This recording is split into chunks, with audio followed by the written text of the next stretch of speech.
Kana jalatti atiitii baay'eetu jira. Atiitiin loonii jira. Atiitiin Faaximee jira. Atiitiin malkaa yeroo roobni dhabameetiin jedhanii bu'amu jira. Guyyaa caamaa, guyyaa roobaa, rooba nurraa caami jedhanii malkaan bu'anii guyyaa caamaa malkaa bu'anii. Dubartiinuu maal jedhaniin dubartiinuu mataa isiitiinuu atiiti jedha. Amalli dubartii amala waaqaatii walitti dhihaatu. Sobdu, hin kijibdu, hin naattu. Shanachi yoo dhagaye maal godhaa jalqaba? Akkuma dhagaye walitti himaa yoo walitti hime wal gahaa, wal gahee taa'ee rakkoo uumame sana wal gaafate. Dubartiin waaqaa gaditti waan dhalli namaa itti buluu jechuudha. Rooba. Dhufee as jira. Ati tante maaliif tumte bariitee galgalu dhaqanafaa qabdu.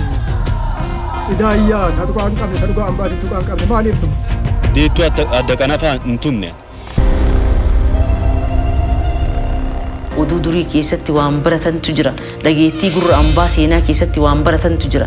Kana hundaa ka barataniitiin jedhan waarii galgalaa keessatti jechaadha.